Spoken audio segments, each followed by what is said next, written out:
नमस्कार मित्रांनो, गरीब माहेरची सून नंदिनी सकाळी सकाळी घाईघाईने घरकाम करत होती. अगं सुनबाई, नाश्ता तयार झाला की नाही? हो सासूबाई, फक्त चहा गाळते आणि लगेच घेऊन येते. तेवढ्यात नंदिनी चहा गाळायला गेली आणि तिच्या हातून भांडे सुटले. गरमागरम चहा सगळा जमिनीवर सांडला. हे काय पडलं आहे? सासूबाई आत आली आणि तिने भांडे जमिनीवर पडलेलं पाहिले. अरे देवा, सकाळी सकाळी परत एक नुकसान.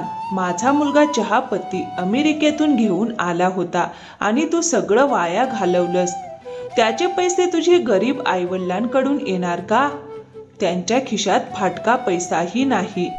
आणि लग्न करून तुझा भार आमच्यावर टाकला, तो वेगळाच. माफ करा सासूबाई, नंदिनी हळू आवाजात म्हणाली. आतापर्यंत तुम्हाला समजलं असेलच की ही कथा आहे नंदिनीची. ती गरीब घरातून आलेली असल्यामुळे तिला नेहमीच गरिबीची टोचणी सहन करावी लागते. पण पुढे नंदिनी काय करणार? ती या टोमण्यांपासून सुटणार का? तर चला तर पाहूया. एके दिवशी नंदिनीची नणंद पारो घरी येते. कशी आहेस ग आई? मी तर छान आहे ग मुली, पण तुझी ही वहिनी आहे ना, हिनं तर माझं जगणंच मुश्किल करून ठेवलंय. बरं ठीक आहे, ते सोड. तू सांग, तू कशी आहेस? मीही बरीच आहे आई. ही बघ, माझ्या सासूबाईंनी तुझ्यासाठी भेट पाठवली आहे. गेल्या महिन्यात आम्ही काश्मीरला गेलो होतो. तिथून खास तुझ्यासाठी आणलं आहे. वा मुली, तुझ्या सासूबाई तर खरंच किती चांगल्या आहेत. माझ्याबद्दल किती विचार करतात. त्यांना माझा आभार सांग. दीदी, 2 महिन्यांपूर्वीच तर तुम्ही शिमल्याला गेले होते ना, आणि आता पुन्हा काश्मीर? हो वहिनी, मग काय झालं? जेव्हा खिशात पैसा असतो तेव्हा सगळं शक्य असतं. माझं माहेर आणि सासर तुमच्यासारखं गरीब नाही की 2 खोल्यांच्या घरात तडजोड करावी लागेल. अरे सुनबाई, इतकं बोलण्यापेक्षा पाण्याचा ग्लास तरी दे तिला. माझी मुलगी इतक्या दिवसांनी आली आहे. अगं, गरिबांच्या घरात काय माहिती खाणं पिणं काय असतं. मग गरीब हवेत जगतात का? बहुतेक तसंच असावं. म्हणून तर आजवर हिनं तुला काही खायला आणून दिलं नाही. सासू आणि नणंद यांच्या बोलण्याने नंदिनीचं मन फार दुखावलं. पण ती काहीच न बोलता स्वयंपाकघरात जाऊन नाश्ता तयार करते आणि नणंदे समोर ठेवते. हे काय खारे बिस्किट? माझा टेटस एवढा खाली गेलाय का की तुझी सून मला असं वागवते? अरे मुली थांब, मी आताच हिची कान उघडणी करते.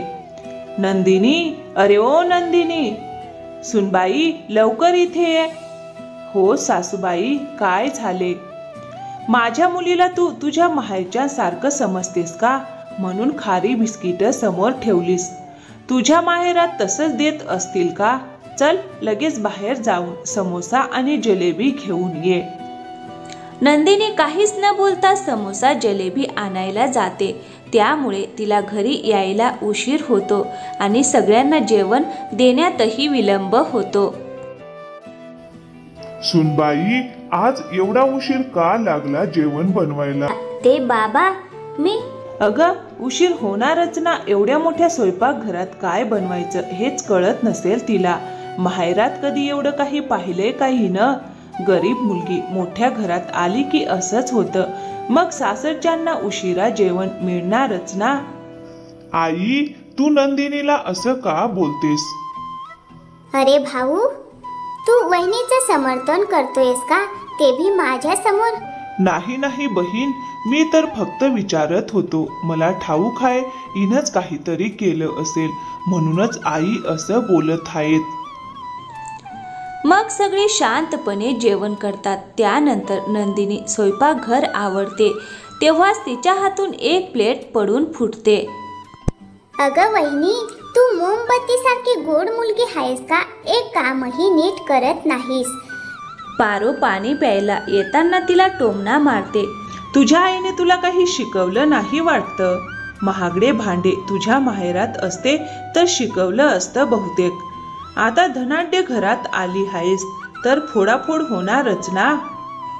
नंदिनी शांतपणे सगळं ऐकते आणि स्वयंपाकघराचं काम आटोपून पटकन आपल्या खोलीत झोपायला जाते. नंदिनी, हा काय अवतार केलायस तू? का? काय झालं? संपूर्ण दिवस उदास दिसतेस. नीट सजत नाहीस, हसत नाहीस. अजून काही दिवसच झाले आहेत आपल्या लग्नाला. असं वागणं योग्य नाही. नाही, काही नाही. फक्त घर कामात वेळच मिळत नाही. अगं, तू या घराची सून आहेस, नोकरानी नाहीस. पण वेळच मिळत नाही ना. मग वेळ काढ ग माझ्यासाठी. मग दुसऱ्या दिवशी पारो जेव्हा आपल्या सासरी जायला निघते तेव्हा, मुली बघ, मी तुझ्यासाठी ही साडी घेतली आहे. हे सगळं तर ठीक आहे आई, पण ही दुसरी एवढी स्वस्त साडी कोणासाठी आहे? अगं, तुझी गरीब वहिनी आहे ना, तिच्यासाठी. तिला महागड्या ब्रँडेड कपड्यांची सवय नाही. तिच्यासाठी ही साधी स्थानिक साडी पुरेशी आहे. बरोबर बोलली साई. ठीक आहे, मी आता निघते. पारो आपल्या सासरी जाते, पण नंदिनी मात्र रोज माहेरच्या गरिबीचे टोमणे ऐकून आता थकली होती. मग एके दिवशी सगळे बाहेर फिरायला जात असतात. मग नंदिनीची सासू तिला ओरडते. अरे ओ महाराणी, तू कुठे निघालीस? काय झालं सासूबाई? मीही तुमच्या बरोबर येते. आणि हे घर कोण सांभाळणार? तुझी गरीब आई की वडील? जा आणि घर सांभाळ. तुला कुठेही जायचं नाही. पण आई, एक शब्दही बोलू नकोस. चुपचाप घरात राहा.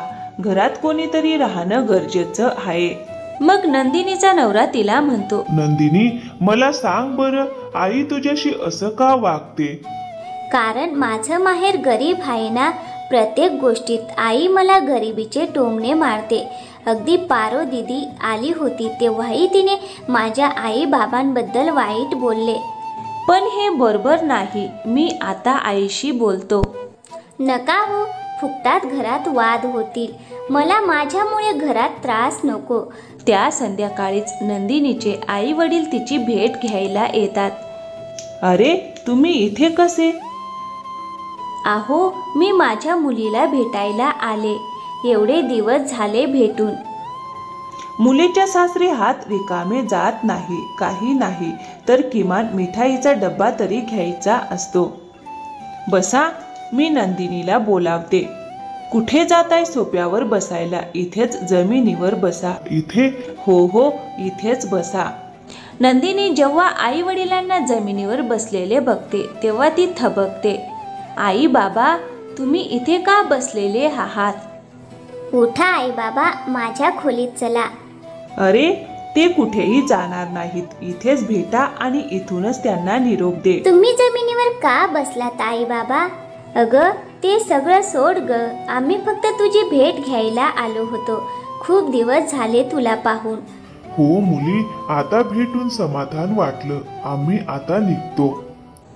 मग तिचे आई वडील परत जातात. पण आता नंदिनीचा राग उसळतो. ती ठरवते की सासूला धडा शिकवायचाच. आता नंदिनी कोणतंच काम नीट करत नाही आणि सासू काही करायला गेली तर तेही ती बिघडवते. सासूचे डायलॉग तिलाच परत मारते. एकदा सासूच्या हातून मोबाईल पडतो. अगं बाई, मोबाईल पडून खराब झाला रे. सुनबाई, तो मोबाईल देऊन दुरुस्त करून आणायला सांग. हो का? तुमच्या मुलाला सांगा ना, माझ्या नवऱ्याला का सांगता? एवढा महाग मोबाईल आहे, सांभाळून ठेवायचा होता. तुमच्या श्रीमंत माहेरच्यांनी दिला नाही. हा श्रीमंती फक्त दिखाऊ आहे. खिशातून फाटक्या पैसाही निघत नाही त्यांचा. येतात ते सुक्या लाडवांचा डब्बा घेऊन, ज्याला कुत्रही खाणार नाही. सासू सुनेच्या चेहऱ्याकडे बघतच राहते. आता मात्र सुनबाई प्रत्येक गोष्टीला सडेतोड उत्तर देऊ लागते. मग एके दिवशी, आज माझे भाऊ भाऊजई येत आहेत. तुझी कात्रीसारखी जीभ जरा सांभाळ. सगळं नीट कर. काहीतरी चांगलं स्वयंपाक कर. मग नंदिनी स्वयंपाकाला लागते आणि पाहुणे येतात. हे घ्या मामाजी, चहा प्या आणि हे बिस्किट खा. अरे सुनबाई, हे तर कुत्र्यांना देतात ते बिस्किट आहे ना? आणि पाण्याचा वास येतोय. तर तर काय झालं, जमिनीखालचं पाणी आहे चांगलं असतं ते, आणि बिस्किट कुत्र्याचं असलं तरी तुमचं टेटस काही कमी होणार नाही. मग सासूबाई नंदिनीवर ओरडत म्हणाल्या, शांतपणे नीट काम कर, नाहीतर तुला तुझ्या त्या फाटकी माहेरात पाठवीन. सॉरी सासूबाई. मामा मामी चला हात धुवून घ्या, जेवण तयार आहे. डायनिंग टेबलवर सगळ्या प्रकारचं जेवण सजलेलं असतं. मग सगळे खुश होतात. चला, सुनबाईने आज काही बिघडवलं नाही. मामी एक घास खाते आणि म्हणते, हे काय, अन्नातून वास येतोय. हो सुनबाई, तू एवढं सगळं बनवलंस आणि एवढ्या पटकन खराब कसं झालं? नाही मामाजी, हे सगळं अन्न 1 महिन्यांचं जुने आहे. आज फ्रीजमधून काढलं संपवण्यासाठी. मामा मामी यांना खूप राग येतो. मग मामा आपल्या बहिणीला म्हणतो, दीदी, आमची अशी अब्रू घालवायची असेल तर आता कधीही आम्हाला बोलवू नकोस. आणि हो, पाहुणचार करायला नाही येत ना, तर आमच्या घरी ये, आम्ही शिकवू तुला. आम्ही तुमच्यासारखे गरीब नाही. पहिल्यांदाच सासूला गरिबीचा टोमणा मिळतो. ती चिडते आणि सुनबाईवर खूप भडकते. तू हे सगळं जाणून बुजून केलंस ना, मला सगळं कळतंय. हो, जाणून बुजूनच केलं सासूबाई, जेणेकरून तुम्हाला धडा शिकवता येईल. एकदा तुम्हाला गरिबीचा टोमणा ऐकावा लागला तेव्हा तुम्हाला एवढं वाईट वाटलं, आणि माझ्या माहेराबद्दल तुम्ही रोजच तसं बोलता. मी खूप सहन केलं, पण तुम्ही माझ्या आईबाबांचा अपमान केला, हेच तुमचं उत्तर होतं. सासूला आपल्या चुकीची जाणीव होते. माफ कर मला, माझं डोकंच फिरलं होतं सुनबाई. आता मी पुन्हा कधीही असं वागणार नाही. मग त्या दिवसानंतर सासू कधीच सुनबाईला गरीब माहेरचे टोमणे मारत नसे. आणि मग दोघेही आनंदाने एकत्र राहू लागल्या. तर मित्रांनो, कशी वाटली आजची गोष्ट? आवडली असेल तर व्हिडिओला लाईक करा. आणि हो, चॅनलवर नवीन असाल तर प्लीज चॅनलला सबस्क्राईब करायला विसरू नका. थँक्यू, धन्यवाद.